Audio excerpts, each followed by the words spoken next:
가정의 달 5월을 맞이하여서 가정 회복이 되기를 바라면서, 또 그 회복은 단순하게 세상적인 회복을 말함이 아니라 영적인 회복을 소망하면서 말씀을 전합니다. 우리가 첫 번째는 아버지를 보았고요, 그리고 지난 시간에 어머니를 봤습니다. 오늘은 당연히 자식이겠죠. 그래서 오늘 야베스를 보면서 자녀의 입장에서 자녀는 과연 어떻게 삶을 살아가야 하는가에 대한 말씀을 전하고자 하는데요, 모든 자녀 세대들에게, 또 여러분의 자녀들에게 하나님의 크신 은총이 말씀 가운데 임하기를 주의 이름으로 축원합니다. 아멘. 자수성가라는 말이 있습니다. 물려받은 재산이 없는 사람이 자기 힘만으로 집안을 일으키고 재산을 일군 것을 말하죠. 자수성가, 스스로의 손으로 가문을 일으키고 가정을 일으켰다는 그런 의미가 있는데요, 다 옛말이죠. 6.25 전쟁 이후에는 좀 가능했습니다. 왜냐하면 모두가 다 무너지고 폐허가 되어서 있는 사람이나 없는 사람이나 대부분의 사람들의 그 출발선이 다 폐허였었거든요. 그래서 나름의 역량이나 노력이나 개인의 성실 여부를 통해서 가문을 일으키고 또는 가정을 세워나가는 일이 가능했습니다. 또 그 이후에도 가능했었죠. 그러나 지금은 세상이 그 이후에 참 조직적으로 체계적으로 어느 하나, 경제뿐만 아니라 모든 것이 다 이렇게 서로 얽혀있는 그런 조직사회가 됨으로 인하여서 그 조직 안에서 새로 무언가를 만들고 펼쳐나가는 것은 아주 어렵게 된 것이 오늘의 현실입니다. 물론 지금도 자수성가하는 사람이 없지 않아 있습니다만 좀 어렵죠.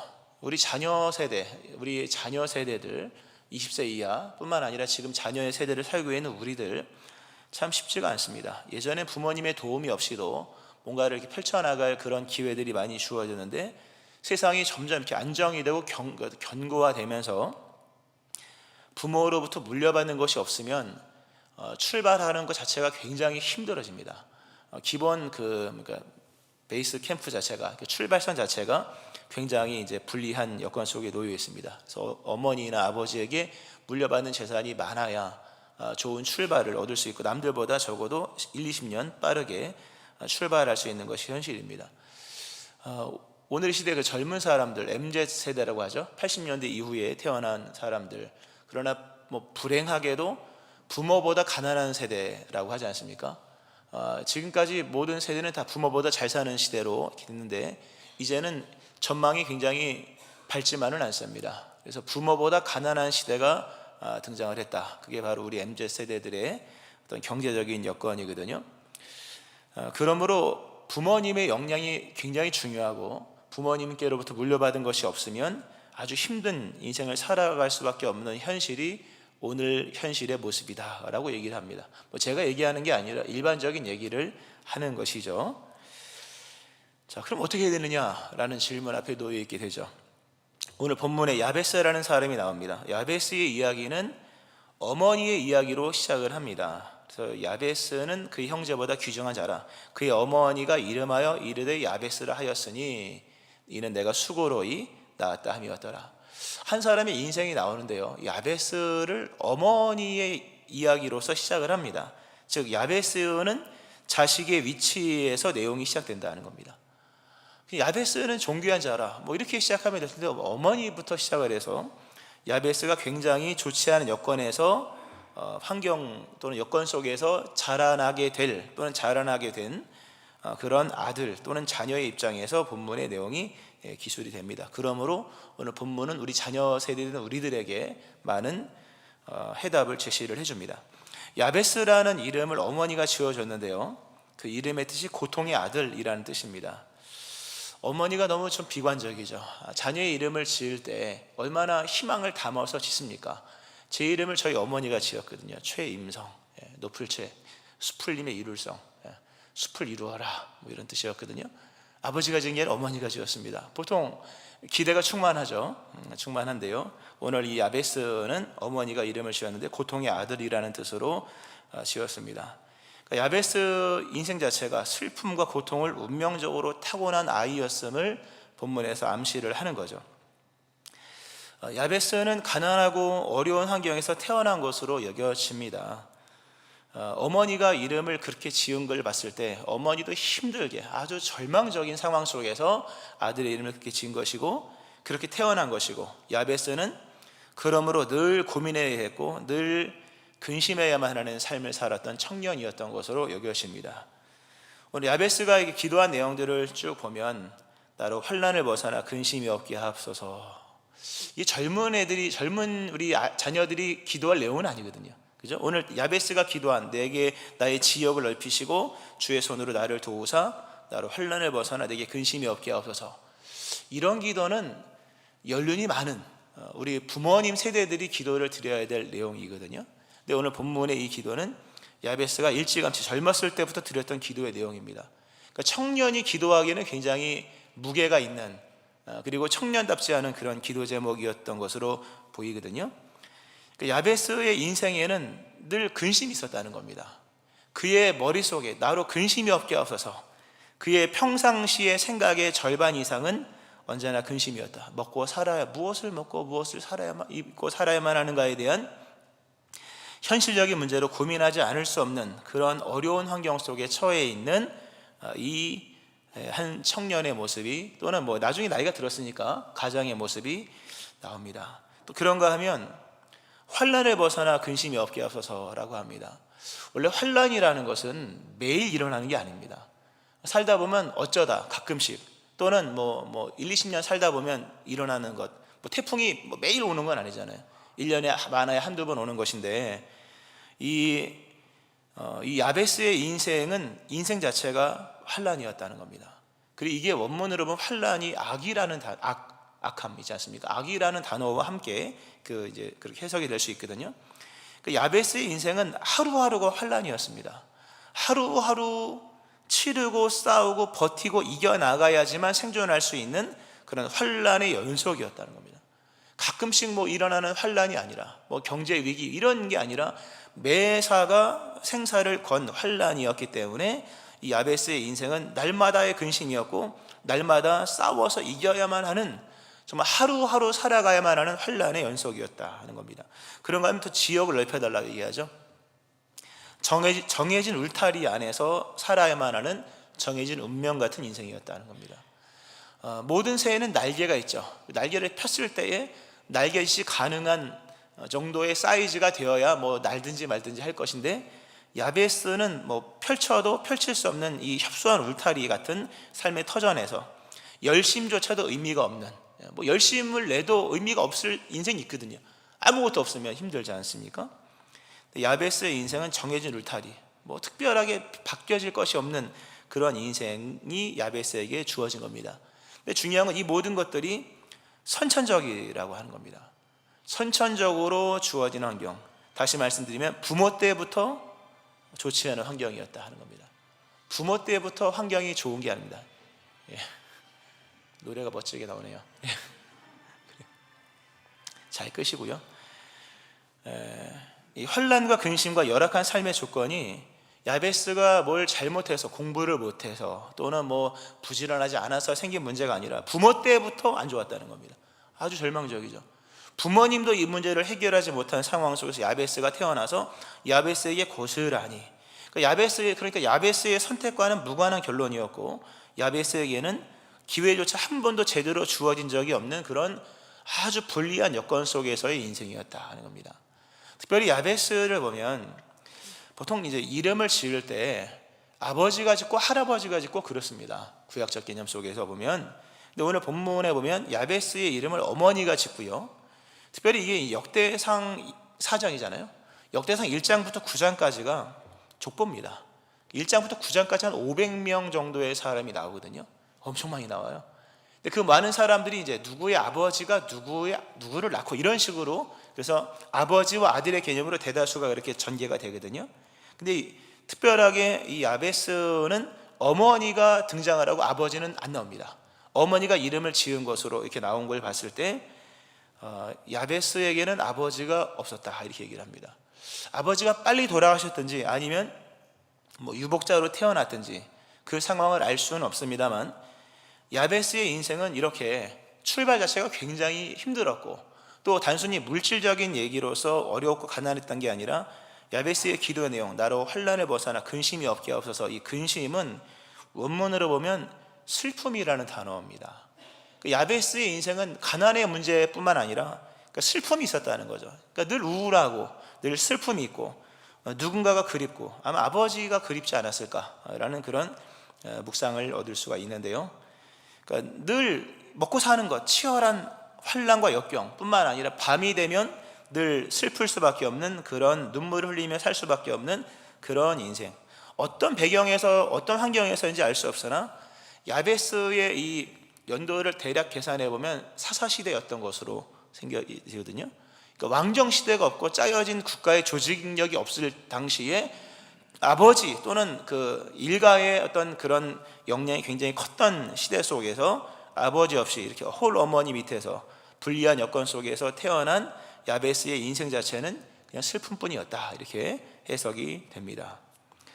이런 야베스의 모습을 보면 이렇게 불리하고 또 불행했다기보다는 불리했고 또 결과가 예측될 정도로 비관적이었고, 그리고 어머니의 낙심이 자녀에게 그대로 이렇게 물려진, 보통 어머니는 힘들어 너는 잘 되라 이건데 어머니의 낙심이 자녀에게 고스란히 입혀진 불리한 비관적 절망적 상황, 더 이상 좋은 결과가 나올 수 없는 이 정해진 운명 같은 선상에서 살아야만 하는 야베스, 이 야베스입니다.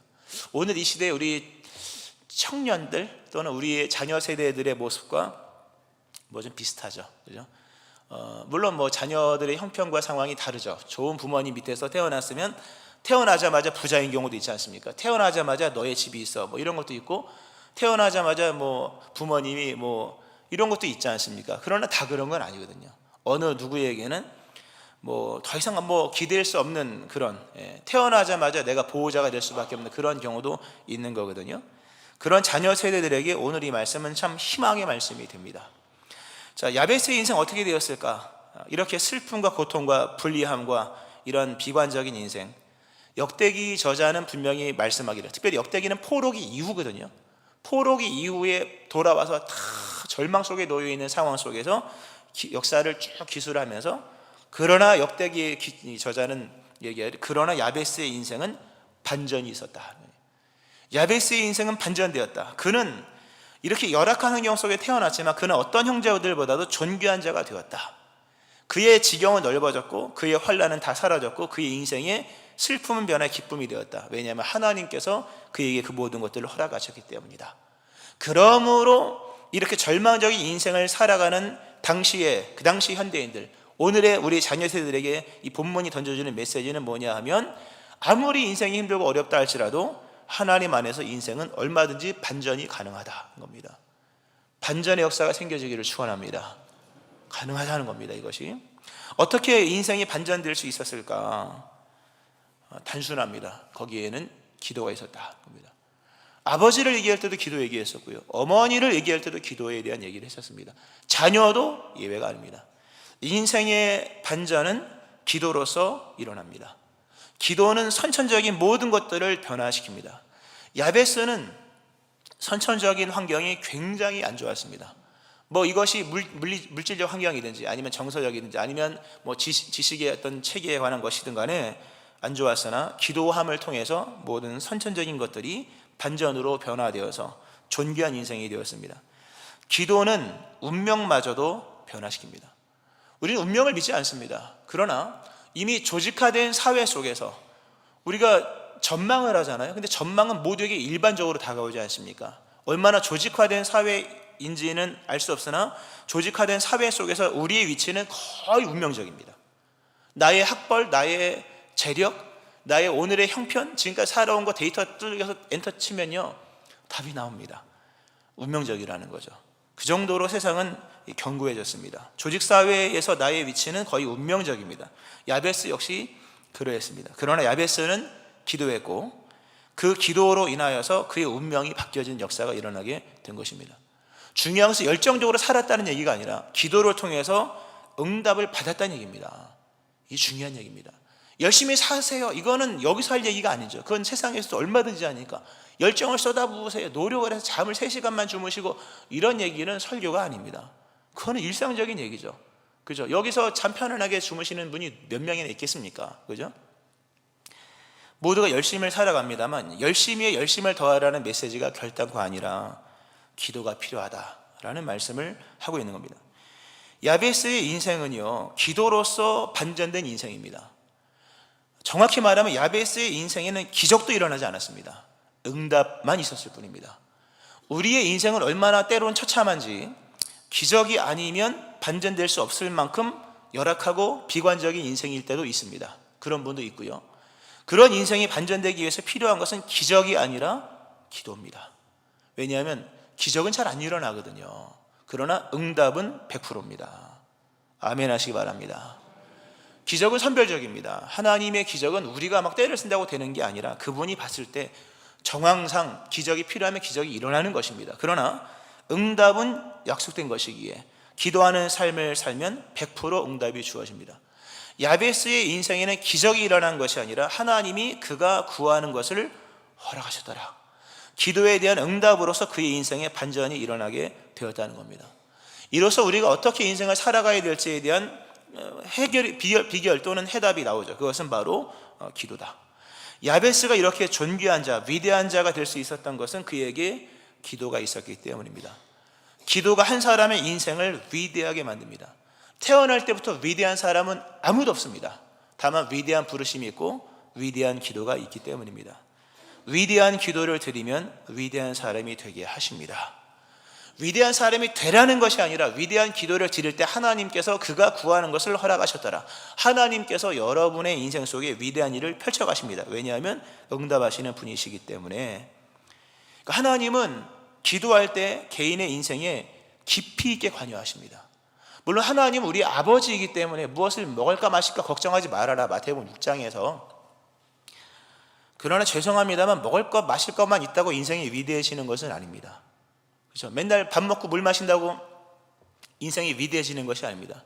일반적으로 살아가는 것은 일반적일 뿐입니다. 오늘 야베스는 형제들보다 귀중한 자, 역사 속에서 정말 보석 같은 존재가 될 수 있었던 것은 먹을 것 마실 것만 있었기 것 때문이 아니라 그의 삶에 하나님의 기적적인 응답이 있었기 때문이요, 그것은 그의 삶에 기도가 있었기 때문이다. 그러니까 먹을 것 마실 것만 있다고 인생이 달라지지는 않습니다, 여러분.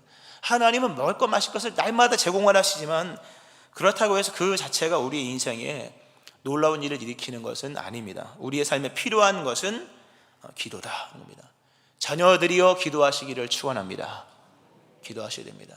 야곱의 인생을 보면 야곱의 인생은 이게 뭐가 선명합니다. 앞뒤가 선명한 인생이 야곱인데요. 그의 삶에 열정이 있었죠. 기본적으로 아브라함의 집안에는 결단력이 있고 열심이 있고 한면 뿌리를 뽑습니다. 그렇게 우물을 팔 때까지 우물을 파는 그런 기질이 있었기 때문에 야곱도 더위와 추위를 무릅쓰고 눈붙일 겨를도 없이 지냈던 그런 청년의 때가 있었습니다. 그 창세기 나오죠. 내가 이와 같이 낮에는 더위와 밤에는 추위를 무릅쓰고 눈붙일 겨를도 없이 지낸다이다. 추위와 더위, 열심히 일하는 사람에게는 날씨가 중요하지 않습니다. 오늘 더워요, 이런 사람은 열심히 없는 사람입니다. 죄송하지만 열심히 있는 사람은 날씨가 중요하지 않아요. 비 오면 어떨까, 안 오면 어떻습니까? 추우면 어떨 거고 안 추우면 어떻습니까? 그죠? 더우면 어떨 거고. 날씨는 그렇게 중요하지 않아요. 열심히 살아가는 사람에게는 날씨가 중요하지 않습니다. 물론 건강상 날씨는 중요하죠. 그리고 잠을 몇 시간 자는데도 그렇게 중요하지 않습니다. 야곱의 인생에는요, 날씨가 중요하지 않을 만큼 열정이 있었고 밤낮을 가릴 필요가 없을 만큼 어떤 그 열정적인 삶을 살았습니다. 눈붙일 겨를도 없이 몇 시간 잤느냐가 중요한 게 아닌 거예요. 그런 얘기, 성공한 사람들은 다 3-4시간 잔다고 하잖아요. 모르죠, 그렇게 되는지. 그 정도로 열심을 다해 살았지만 야곱의 인생은 변화가 없었습니다. 중요한 얘기입니다. 그때도 변화는 일어나지 않았죠. 언제 변화가 일어났느냐 할 때, 약복강에서 기도로 씨름을 했을 때, 기도로 기도로 씨름판을 벌여서 씨름을 했을 때 그의 이름이 드디어 야곱에서 이스라엘로 바뀌면서 역사의 의미가 달라진 겁니다. 삶의 의미가 달라졌습니다. 또 그의 삶에 더 넓은 확장된 역사가 펼쳐 나중에 애국까지 가는 일이 생겨지게 된 거죠. 열정 중요합니다. 그러나 그것을 말하는 것이 아닙니다. 날씨가 중요하지 않죠. 열심히 사는 날 더우면 어떻습니까? 추우면 어떻습니까? 밤낮이 무슨 의미가 있겠습니까? 그러나 그 정도 열정과 열심을 가지고 인생이 반전되는 것이 아니라 인생의 반전과 위대함의 인생이 될 수 있는 비결은 기도에 있었다는 겁니다. 하나님은 기도하는 사람을 찾으시고 기도하는 사람을 쓰시며 기도하는 사람을 열심을 내는 사람보다 더 존귀하게 높여주십니다. 할렐루야. 이 야베스의 존귀함은 열정과 인과적인 열심에 의한 인과의 산물이 아니라 하나님의 은혜를 입었기 때문이고 기도의 결과로서 복을 받았기 때문입니다. 우리 자녀된 모든 세대들 열심히 사셔야죠. 부모님처럼 열심히 사셔야 됩니다. 우리 부모님도 얼마나 열심히 사셨습니까? 그죠? 부모님들은 참 대단하시죠. 근데 그렇게 열심히 살아가야겠으나 인생의 반전은 거기에 있지 아니하고 기도에 있다. 특별히 기도하여 복을 받아야 됩니다. 너무나도 중요한 얘기입니다. 복을 받아야 됩니다, 여러분. 오늘 야베스가 하나님께 간구하는 내용이 주께서 내게 복을 주시려거든. 원문을 보면 복이 2번 나옵니다. 예전 성경에 복의 복을 더하사 이렇게 얘기했죠. 그 근사치 해석입니다. 야베스가 하나님께 간구한 것은 사업이 잘 되고 자녀가 잘 되고, 물론 본문상에서 지경을 넓히시고 지역을 넓혀주시고 환난을 벗어나 근심이 없게 하옵소서, 이런 약간 구체적인 내용이 있습니다만, 그러나 근본의 것은 뭐냐, 복을 달라는 기도입니다. 너무 중요한 얘기입니다. 이 사업이 잘 되는 것 또는 어떤 문제가 풀어지는 것도 굉장히 중요하지만, 성경을 우리가 구체적으로 보면 들에 있으나 성읍에 있으나 들에 있으나 중요하지 않더라고요. 내가 서울에 있어도 복을 받을 사람은 복을 받고, 내가 포항에 있어도 복을 받을 사람은 복을 받습니다. 내가 복을 받을 사람이 되면 나뿐만 아니라 떡반죽 그릇도 복을 받고, 내게 속해 있는 우양의 새끼마저도 복을 받는 것입니다. 우리의 삶의 어떤 부분적인 것들은 대부분 인과적인 겁니다. 뭘 해서 뭐가 되고 뭐 해서, 이런 것은 너무 당연한 얘기죠. 근데 복이라고 하는 것은 창조적입니다. 신명기 28장에 보면 성읍에서도 들에서도 복을 받고, 우양의 새끼와 떡반죽 그릇이 복을 받고, 들어봐도 복을 받고 나가도 복을 받는다. 복을 받으면 그가 하는 일이 어떤 일이든지 중요하지 않습니다. 하나님 안에서 악한 일만 아니라면 복이 임한 인생 속에는 그가 행하는 모든 것은 다 복으로 와닿는 거예요. 그러나 복을 받지 않으면 들어가도 나간 게 의미가 없습니다. 내가 서울대를 들어가고 내가 지방대를 들어가고 의미가 없는 겁니다. 복이 없는 인생 속에는 들어가도 나가도 저주를 받는다 그러지 않습니까? 하나님의 이 복을 사모하시기를 축원합니다. 이건 신비입니다. 이건 사건 어떤 케이스 같은 얘기가 아니라 그냥 신비적인 의미입니다.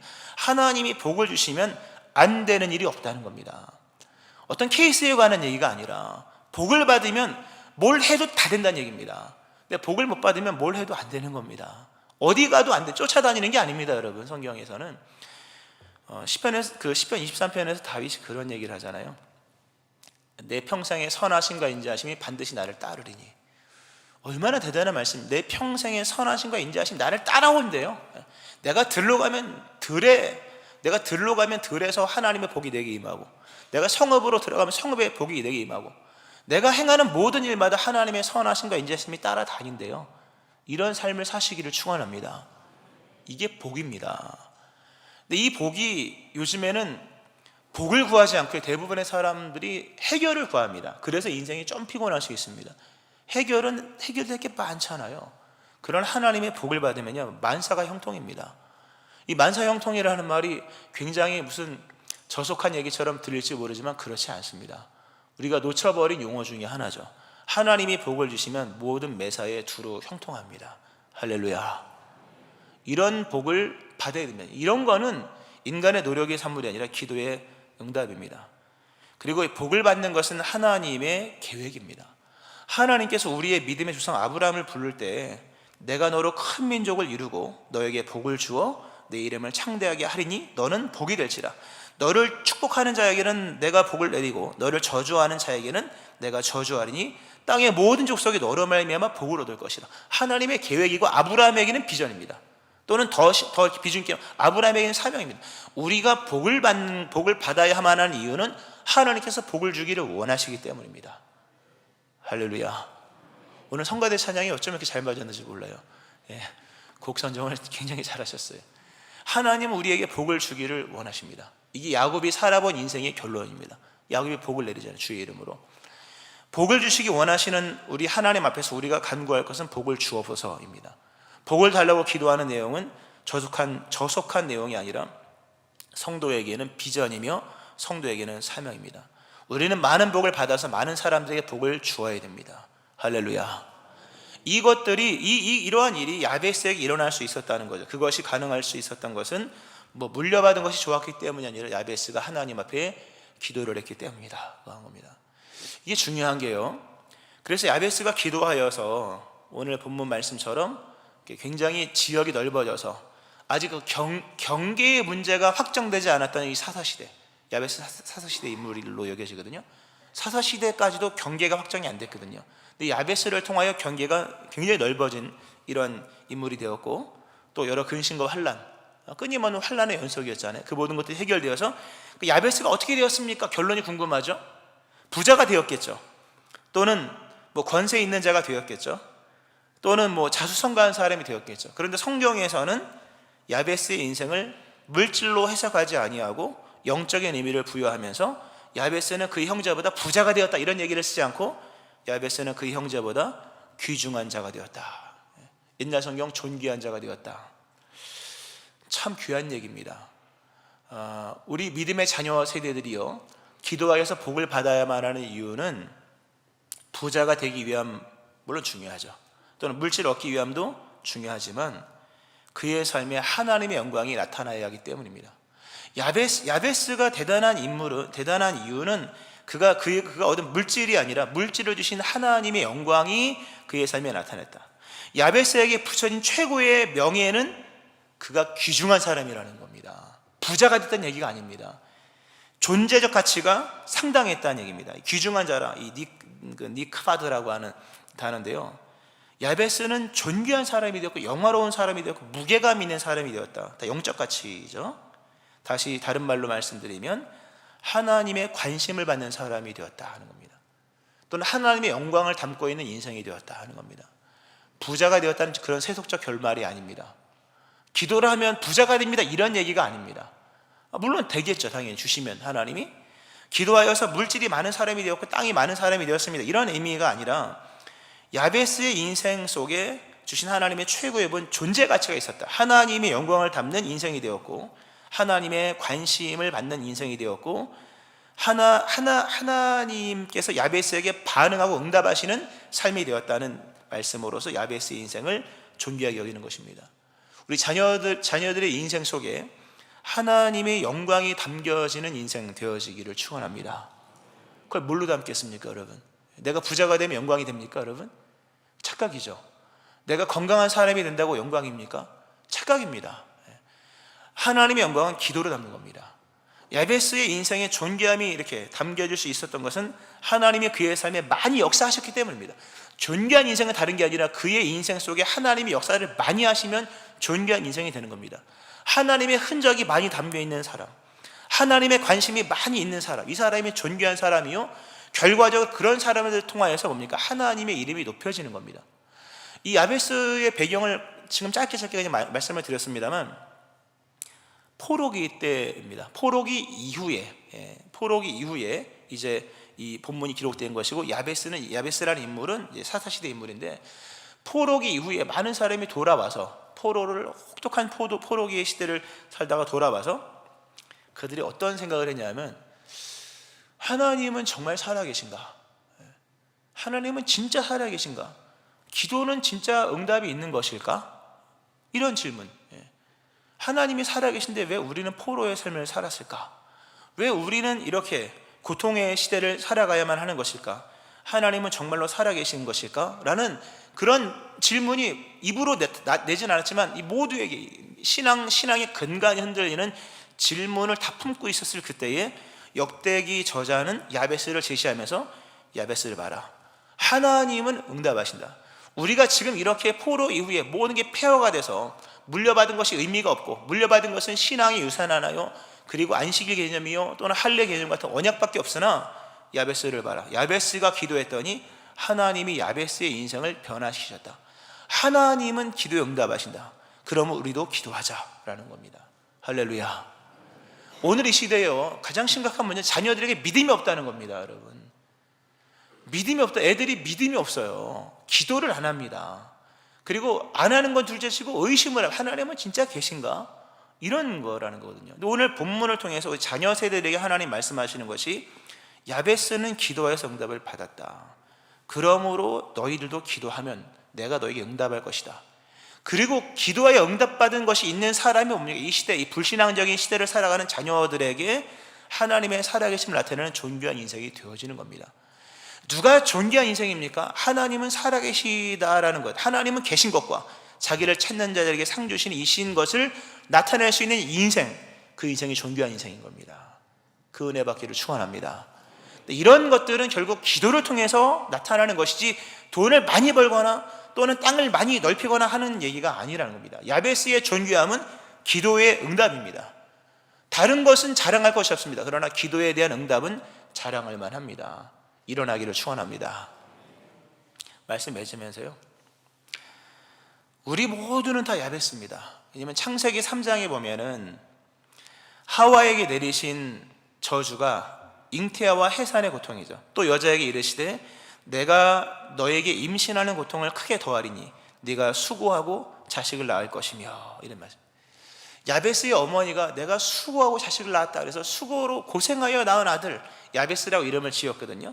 근데 이미 창세기 3장에서 하와, 우리의 모든 어머니죠, 인류의 어머니 하와에게 하나님 내리신 명령이, 저주가 뭐냐 할 때 네가 고통하며 자식을 낳을 것이다. 그러니까 우리는 이미 태어날 때부터 다 야베스로 태어난 것이요, 우리의 인생은 야베스의 인생처럼 이미 수고와 슬픔뿐입니다. 시편 90편에 모세가 얘기하기를 우리 연수가 70이요 강건하면 80이라도 그 연수의 자랑은 수고와 슬픔뿐이요 신속히가니 우리가 날아가라이다.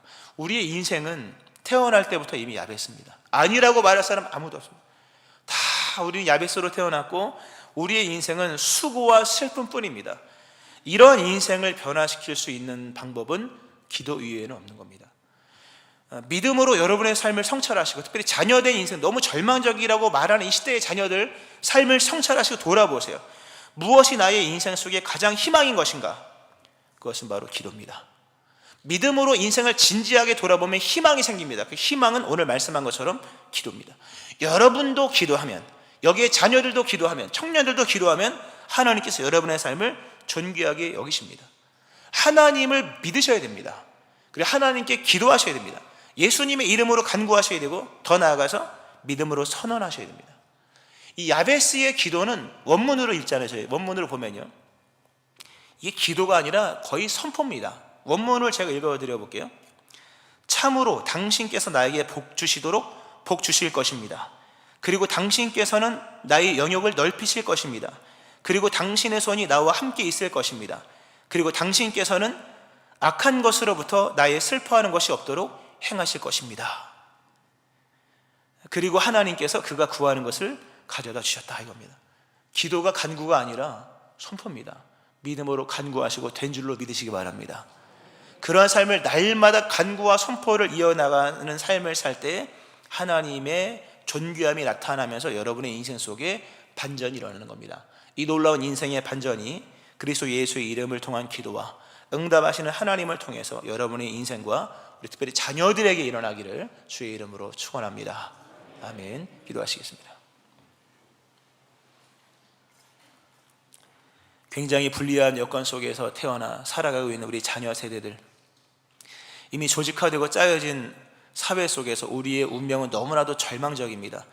그러나 기도하라 말씀하신 하나님, 반전은 기도로 일어날 것이며 하나님은 기적 같은 응답으로 역사하실 것이니 하나님께 그리스도 예수의 이름으로 기도하라 말씀하신 이 말씀, 우리 모든 자녀 세대가 듣게 하여 주셔서 오늘부터 기도하게 하심으로 지경을 넓히시는 주의 은혜가 임하고 환난을 벗어나 근심이 없게 하시는 하나님의 존귀함이 우리 모든 자녀 세대 가운데 일어나게 하여 주옵소서. 낙심하지 않게 하여 주시고 기도하게 하시며 이미 약속하신 응답을 믿는 믿음 안에서 선포하며 나가는 주의 백성 되게 하여 주셔서 우리의 부모 세대뿐만 아니라 자녀 세대도 믿음으로 승리하는 삶이 되고 하나님의 살아계심이 나타나는 인생 될 수 있게 하여 주옵소서. 감사드리며 예수님 이름으로 기도합니다. 아멘.